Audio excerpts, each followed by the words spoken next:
Hey everyone, and welcome back to WDIM News, my weekly podcast where I talk about sci-fi stuff and some other stuff. My name is Eric. Thank you very much for joining me this week, where I will start by reviewing a very interesting and some would say polarizing episode of Star Trek Strange New Worlds titled Subspace Rhapsody.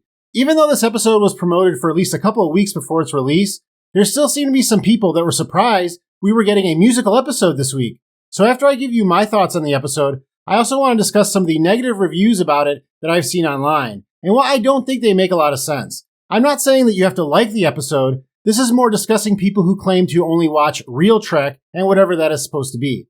This past weekend, there was also a pretty big Star Trek convention in Las Vegas, and while we did not get much in the way of news due to the ongoing writers and actors strike, we did get a new trailer for Season 2 of Star Trek Prodigy. Now, if you're saying to yourself, wait a minute, I thought that it got canceled, you are correct. So I will explain how and when we can expect to see Season 2 of this animated series.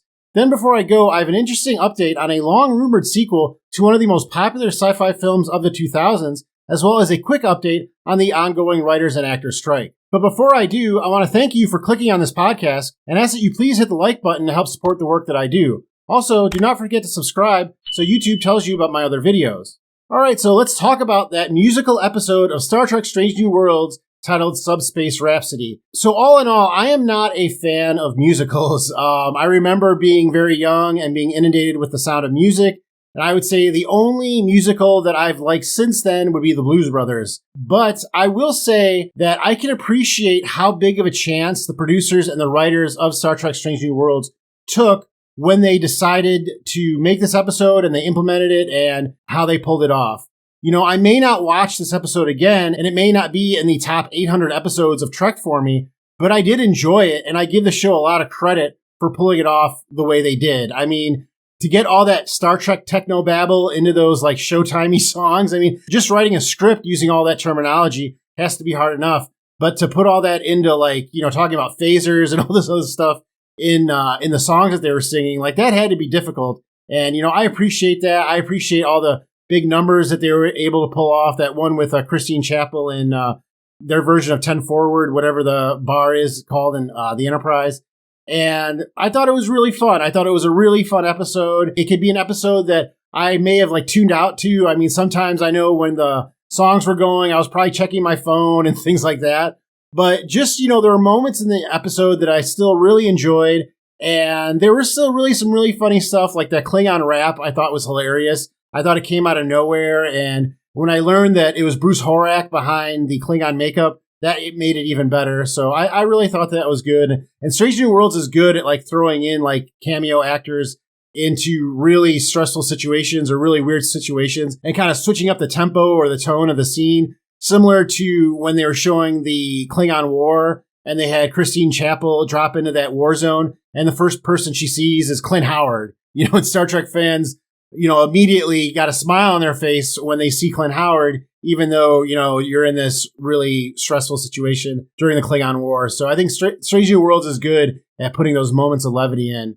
And with this episode, just like the crossover episode, you could tell that it was not just created as a gimmick, but there a lot of care and work went into making this episode. When I did my review of the crossover episode, I kind of compared it to some other ones, like the Simpsons Family Guy crossover episode, that I didn't think were as successful as the Strange New Worlds Lower Decks episode, because I think that it was more of a money grab, that it was more just a gimmick to get Simpsons fans into Family Guy and Family Guy fans back into Simpsons. But I think in the case of the Star Trek crossover, it was not just a gimmick, but it was a showcase of the best of what Star Trek has right now, because Lower Decks and Strange New Worlds have been the best Star Trek has had in the last few years. And that is proven by the fact that they're the only two series that are still making new seasons. And by bringing them together in this like new medium and having animated characters turn into live characters, it made it great. It just made it a great episode of TV. And it wasn't just, like I said, like a gimmick. And I felt the same way about this episode. I mean, I could tell that a lot of care were put into the songs, into the musical numbers, with everybody coordinated dancing, all that kind of stuff. That took a lot of work. There was even a quote from Anson Mount that came out before the season, and I think they were actually asking him about the crossover episode, but his response was something in the vein of that episode wasn't the craziest all season, and that the craziest one is one that him and the other main cast had to stay extra every day for rehearsal, and they were fine with it because they were so happy to do it and so happy with the end product. And I'm guessing that this is the episode that he was talking about because the cast seemed really happy about it.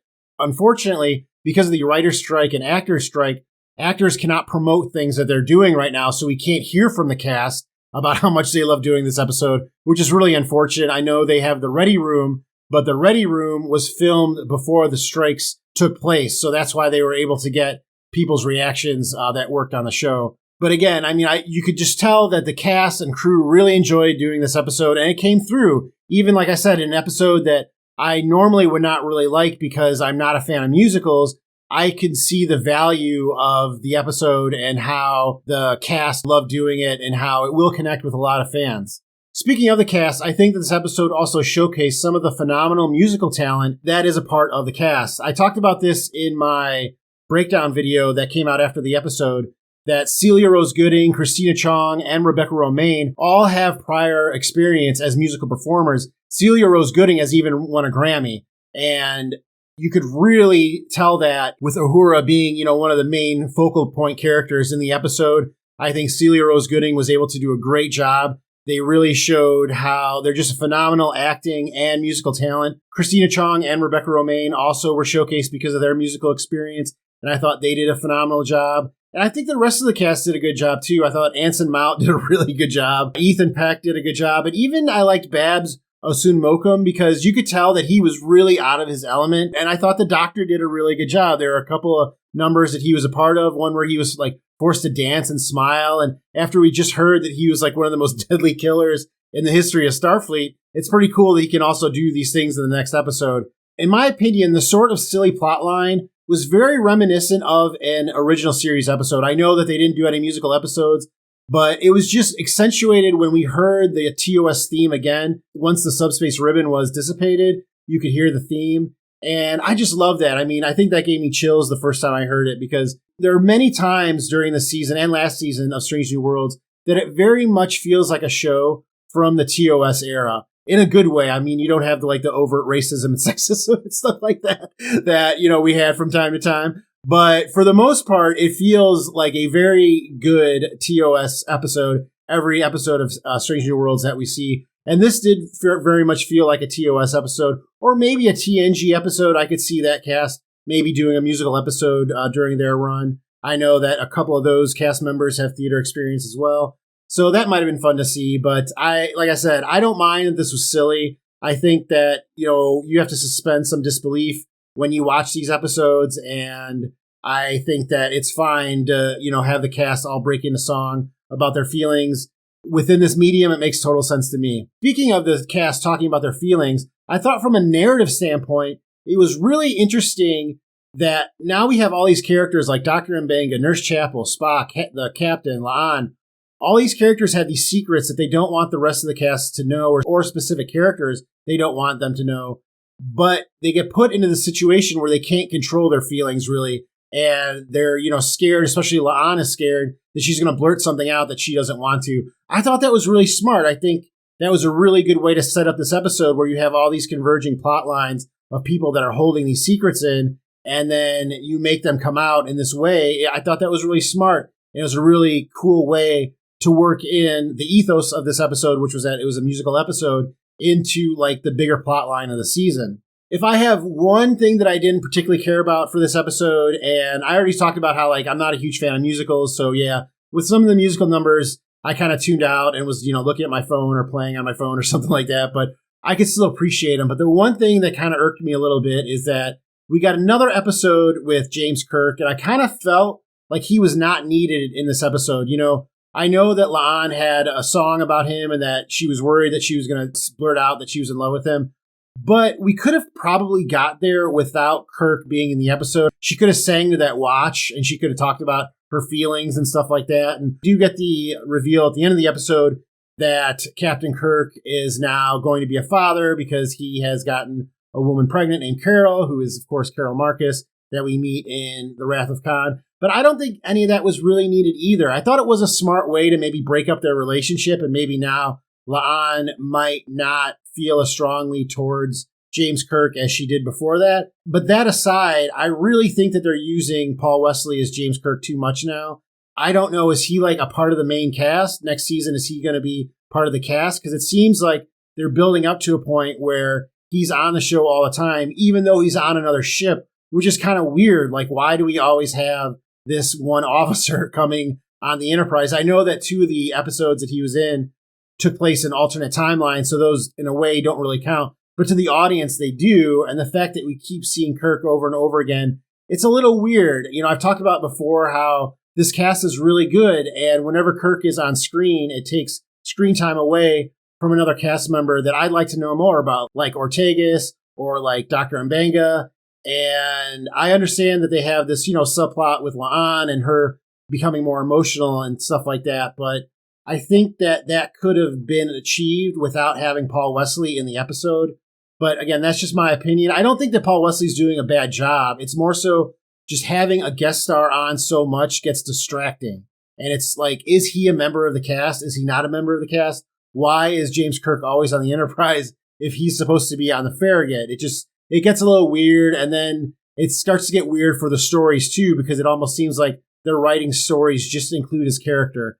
I think Anson Mount is great as Captain Pike. I do not want to see him go anywhere. He still should have 4 years or so at the helm of the Enterprise before James Kirk takes over, and I don't want them to fast forward through those. So I don't know what they're going to do with Paul Wesley's James Kirk in the future, but in future seasons, I'd be fine with seeing him 1, maybe 2 episodes, but any more than 2 episodes, because you're only getting 10 episodes a season. So if this guy's already in 2 out of 10 episodes, he's basically like your Garak. He's becoming the Garak of Strange New Worlds. And I don't know if every fan is ready for James Kirk to be a part of this cast yet. I think we still have a lot of room to grow with the characters that are a part of the main cast. And there's a lot of meat on the bone for all those individual stories, including the characters that we will see once James Kirk takes over the Enterprise. So I would pump the brakes on James Kirk a little bit if that's me, but that's really my only thing to say about this episode. Besides that, I really appreciate it. Again, it's not one of my favorite episodes, but I very much understand the undertaking that it was to create, produce, and get this episode greenlit was probably a big deal, because I'm sure a lot of people saw how difficult it would be, not just to create, but also what kind of reaction it would get from the fans. So I really appreciate that. I say keep swinging for the fences, Strange New Worlds, and I really like what the series continues to do week in and week out. As far as any predictions I have for the season finale, that's right, we only have 1 episode left. These seasons are only 10 episodes long, unfortunately. And even though a 3rd season for Strange New Worlds has been greenlit, we don't know when that's going to come out because of the writers and actors strike.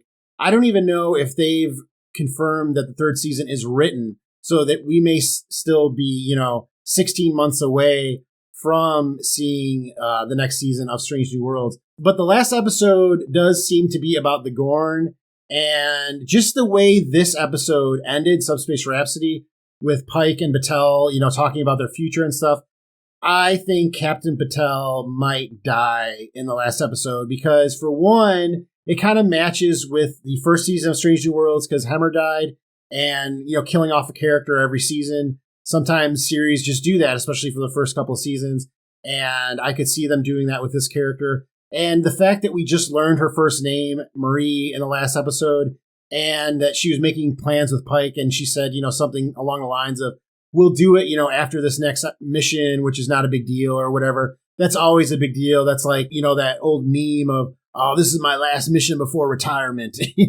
that kind of thing. I think that that's happening with Captain Batel. And this might be another tragedy that Captain Pike will have to overcome. It does look to be a pretty intense episode. I didn't watch the trailer. If you follow my podcast, you may have picked up that I really don't watch episode-specific trailers. I want to be more or less surprised when I watch the episode, and I won't really allow myself to watch, episode-specific trailers. If it's a trailer about a season, I'll watch that for sure. But a lot of times I know studios, when they make these trailers, they basically give you the whole episode in the trailer, and I don't want that. But I do know that the Gorn are going to be a part of the last episode, and from the season trailer, the scenes that we haven't seen yet, I can tell that it's going to be pretty epic. There was a scene of a huge Gorn ship coming down over a city, and Captain Batel was on the ground.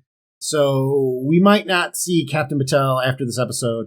But let me know, what did you think of this episode? Do you agree with me that the episode should be appreciated for what it is and not really compared to any just normal episode of Star Trek? Because this isn't a normal episode of Star Trek. This is the first musical episode the series and franchise has ever done. So do you think that it should be critiqued that way? Or do you think that it should be critiqued like every episode of Star Trek is, under a microscope, everything nitpicked and what's real Star Trek and what's not real Star Trek? Let me know in the comments below. What did you think of this episode? And do you still like Star Trek Strange New Worlds?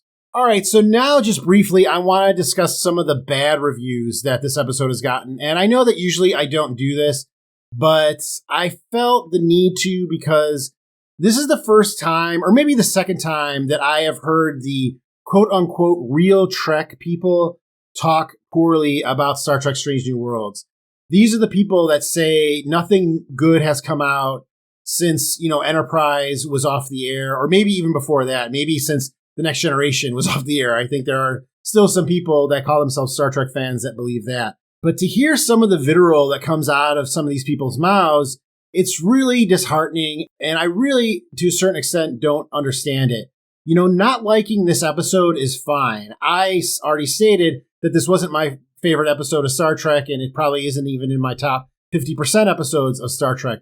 But I can appreciate it for what it was, and I came into it, not with blinders on. I came into it knowing this is going to be a musical episode. They didn't try and surprise anybody by that by saying, oh, just check out next week. You're not going to believe what you see. They put out a freaking poster 2 weeks before the episode came out that showed that it was a musical. So by saying this episode isn't really Star Trek, it really doesn't make sense. Like, what does that even mean that it's not really Star Trek? And if producers really listen to those types of reviews, every Star Trek show would get canceled. Because if you're saying that every Star Trek show has to be what it was before, then why even have new shows? Why even create a new series based on different characters if you're just going to say, I want to see the same plot lines, I want to see the same villains, I want to see the same tone, everything should be the same for what I've seen before. Here are two, and both of these comments come from the same reviewer. I'm not going to say his name, but it's somebody that I actually respected at a certain point. These are two comments that a person who reviews Star Trek said about Subspace Rhapsody. Spock singing about his pain over Chapel leaving him might just be the worst bastardization of a character in pop culture history. Really? In the history of pop culture? Why is everything the worst thing that has ever happened with these people? If you ever read a review where somebody says this is the best thing ever or this is the worst thing ever, stop reading that review. Because unless you're talking about Breaking Bad, there's no reason why you should characterize something as just in totality. Like, it has to be completely the best or completely the worst. And just to say something like the fact that one character is singing about another character might be the worst bastardization of a character in pop culture history. Really? Like, that's really your review of this episode. And here's another one. So am I to understand, even when a subspace anomaly throws back song at the Enterprise, they can only sing about ... their feelings? Why am I not surprised? So where do you suspend disbelief while watching Star Trek? This is a show that happens hundreds of years in the future, technology that hasn't even been developed yet. They're talking about an anomaly in subspace. By the way, subspace is a theoretical thing. It doesn't even exist as far as we know. So you're talking about that thing, this thing that they made up for the show, and you're talking about how the crew reacted to it. And the reason you don't like it is because the crew is talking about their feelings. I mean, yeah, you're right. There have never been any good songs written about people's feelings. Like, music's not usually about feelings, right?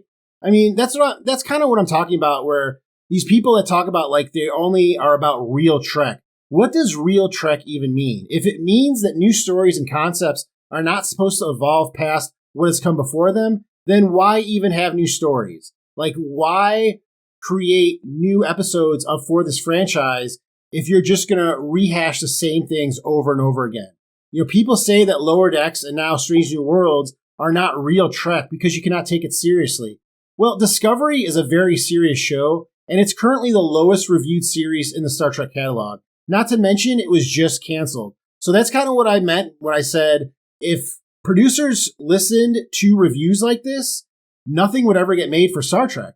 because these people that do these reviews are very myopic and they're really only thinking about their experience to a certain extent. I know that discourse causes clicks and causes confrontation and causes more attention. I understand that, and I understand that that's a certain aspect of this. But just to put your name to some of these comments, it just blows me away that these people can say they're actually fans of Star Trek and say these ridiculous things. Any franchise needs to evolve and be agile when it comes to their methods of storytelling. This is the only way to not only keep most of the current fan base interested, but also attract new viewers who may not have wanted to check out Star Trek before.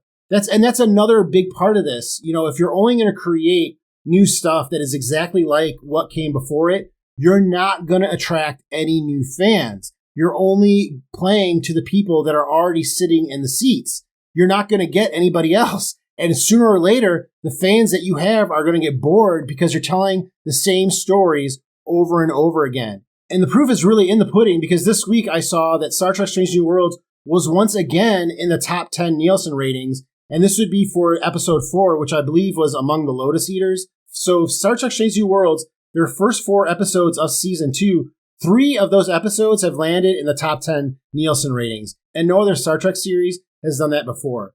So, like I said, it's fine. If you didn't like this episode because you're not a fan of musicals, you can't get by that, that's fine. If you don't like how they split up Chapel and Spock and you wanted them to be together, that's fine. But to say this isn't real Trek because it's not serious, or because they're singing about their feelings, you know, and you're saying this is the worst thing that's ever happened in pop culture history, have some perspective, you know? I mean, that's just me on my soapbox. I usually don't do that, but I'm a really big fan of Star Trek Strange New Worlds, and to see that there's still people that are still not satisfied, I just don't get it. I don't understand what these people expect. And if they expect new Star Trek to be the same as old Star Trek, that's not going to work, because you're not going to get any more new Star Trek, because you're not going to get any more new fans. You're going to alienate fans that you currently have by just being redundant and boring, and the franchise is going to die. So if that's what you want, then okay, but that's not what I want, and I don't think any Star Trek fan would want that. So again, that's just me on my soapbox. I could be wrong, but let me know. Do you agree with this real Trek argument? Do you think that I don't have the correct perspective? Let me know. I mean, let's keep things civil in the comments, but if you want to have a real discussion about what I just said and why I'm wrong, I'm happy to hear that. But if you're just going to berate me in the comments, I'm probably just going to block you if I even read it. But if you really want to have a discussion about, you know, this point of view, I would love to hear it, because I do not understand it. Let me know in the comments. What do you think about real Trek? And do you think it is actually a point of view, or do you think that is just a defeatist personality? So next, let's talk about the sneak peek scene that was released for the second season of Star Trek Prodigy. This was released at the Star Trek convention that's going on in Las Vegas right now. It's probably like 100 degrees. I don't know why Star Trek decided to have a convention in Las Vegas in the middle of August, but they did, and they actually got a lot of actors from Star Trek to be at the convention, considering the writers and actor strike is going on. So if you're wondering how that would affect a convention, what that basically does to the actors is it means that they cannot promote anything that is forthcoming. They talked about their experience with Star Trek, but a lot of the actors that are still working and are still in the new shows like Strange New Worlds and Discovery could only talk about what was going on with the writer's strike, and they could only answer certain questions, and they really didn't have a lot of new things to say, unfortunately. But it's still cool to see all those faces in one place, and I'm sure a lot of people had a lot of fun. And one of the things that they did was they did release I think about 4-minute scene from the second season of Star Trek Prodigy. Again, they did cancel Star Trek Prodigy at Paramount, which meant that they took the first season off the streaming service, and they said they were not releasing the second season at any time. Although the second season was finished at that point. So that's why I think we don't have a trailer, because Paramount's not going to put money into creating a trailer for something they're not going to release. But they did release a scene that was already completed, because, again, up until a few months ago, the producers on Prodigy probably thought that season 2 was going to be coming out at the end of this year. So the sneak peek scene shows off most of the crew at Starfleet Academy. Now, from the dialogue, I get that they haven't joined Starfleet Academy yet, but that they are working with Admiral Janeway. And one of the cast members that was not there was Gwen. I believe that she will only be appearing on certain episodes of the show. I don't think she's a main cast member anymore. They did kind of write her off at the end of the last season. The actress who voices that character, Ella Purnell, is very busy. She's on the series Yellow Jackets, which is like one of the most popular series on TV right now. And she's also going to be on the series Fallout. She's going to be the main character in that series. So that's probably going to take up a lot of her time as well. So it looks like we won't be seeing as much as Gwen. And that's too bad because I think she was my favorite character on this series. So it kind of sucks that we're not going to see her. She was definitely the most interesting, and the fact that John Noble voiced her father was pretty cool as well. But the cast, after talking for a bit, they meet the Voyager Dr. EMH, who is once again voiced by Robert Picardo. I love that he has joined this series. I've kind of wondered why he hasn't been on Lower Decks or Prodigy yet. So it looks like the Doctor will probably be a main character on season 2 of Prodigy. I think they did away with the hologram Janeway, and now we only have the real Admiral Janeway. So now it looks like we're going to have real Janeway and a hologram Doctor instead of a hologram Janeway. It looks like they're discussing how they're still searching for Chakotay. We found out that Chakotay got lost in time. I think he's like 50 years or something in the future after he was searching for the Protostar and Janeway in the prior season. The sneak peek scene also debuted a new ship. So the crew was on a ship called the Protostar last season. This season, they're going to be on the Voyager, but it will be a refit Voyager. So not the Voyager from the series, but the Voyager in name in Starfleet at this time, which is pretty cool. There is still no word on where and when the season will be released, but if there is a prolonged strike and studios run out of new content, a completed season of a series from an established IP like Star Trek could look very attractive to a prospective streaming service like Hulu or Netflix. I think that's what's going to happen. I think that if this strike does go for a really long time and streaming services start running out of new content, then that's when Prodigy is going to get snatched up really quickly and it'll probably show up. Like I said, I bet on Hulu. Hulu just had Secret Invasion after that show kind of failed on Disney+. I know that Disney owns Hulu as well, but I could really see Hulu picking up Star Trek Prodigy Season 2 and Season 1 as well.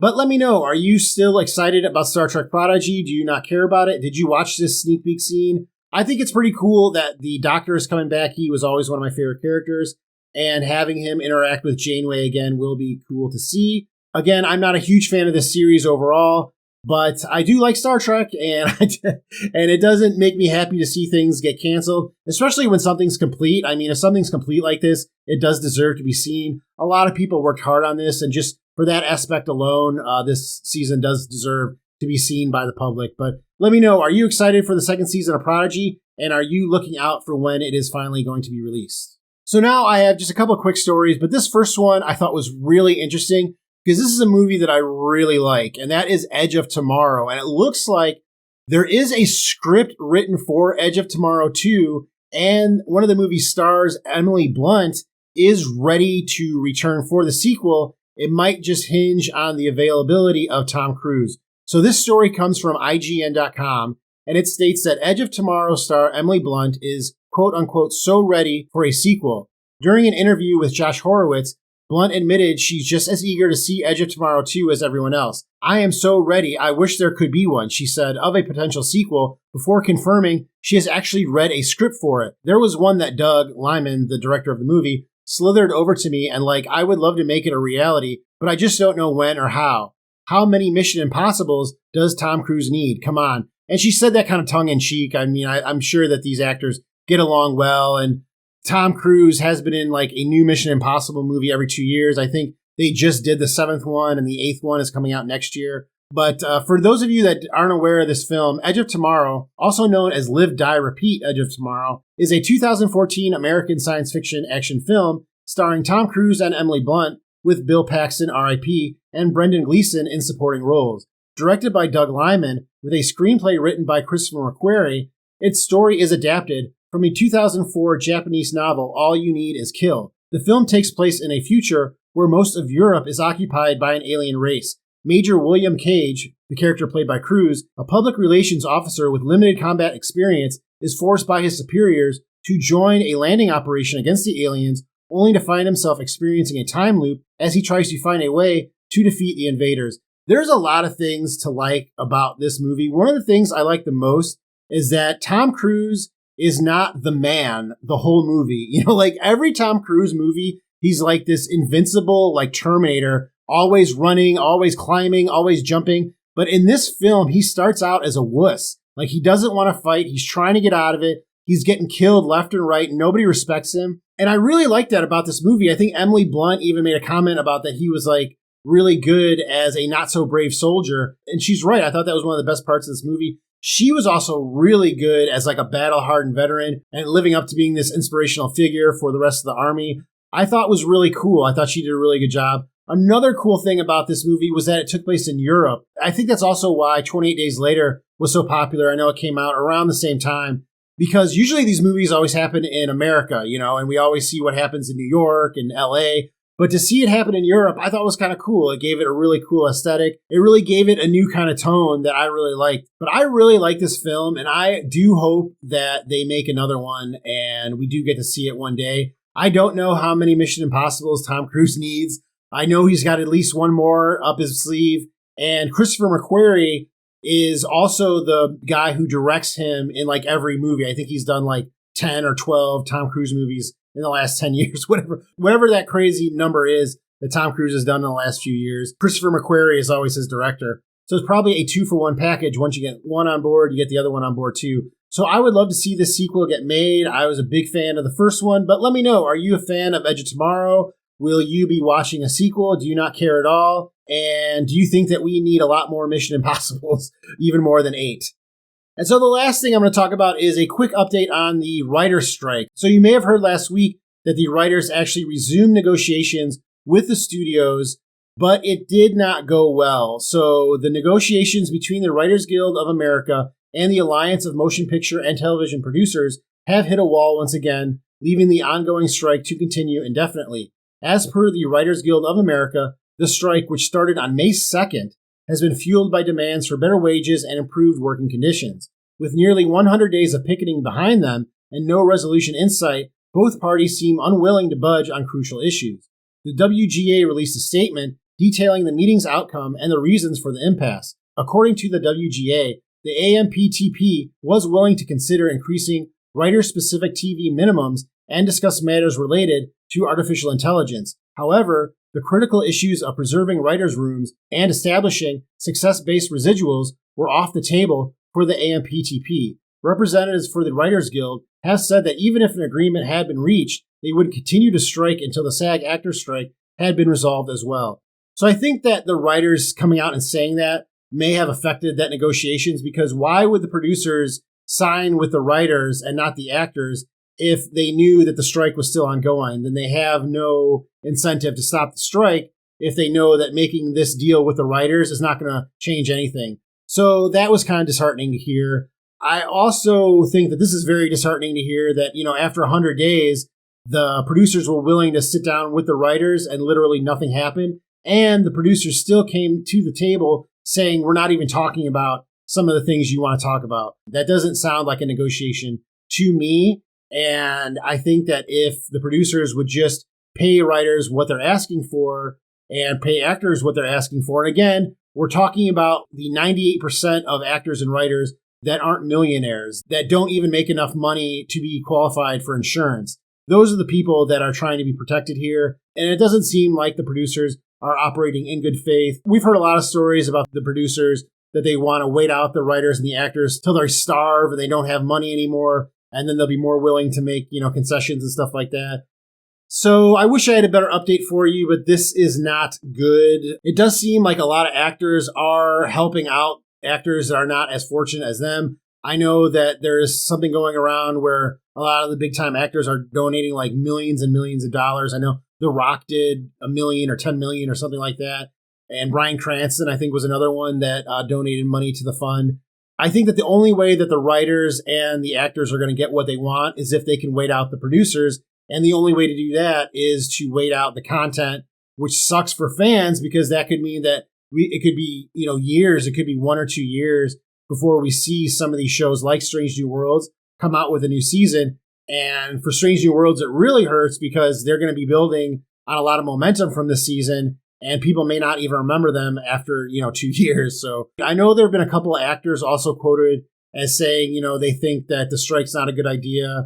I know Jamie Lee Curtis, I think, said something which is surprising to me. And then the guy who was the Green Arrow, I can't remember his name right now, he said something. But both of them later came out and said the comments were taken out of context. And, even though you may fight with your family sometimes, or you may not agree with your family sometimes, you still support them, and they support their Writers and Actors Guild. So I think that we could use some better news in this area, but I think that it may be until the winter of 2023 that really any headway is made in these negotiations. But let me know, what do you think of the writer's strike? Are you fed up with it like I am? And do you wish everything could get back to work?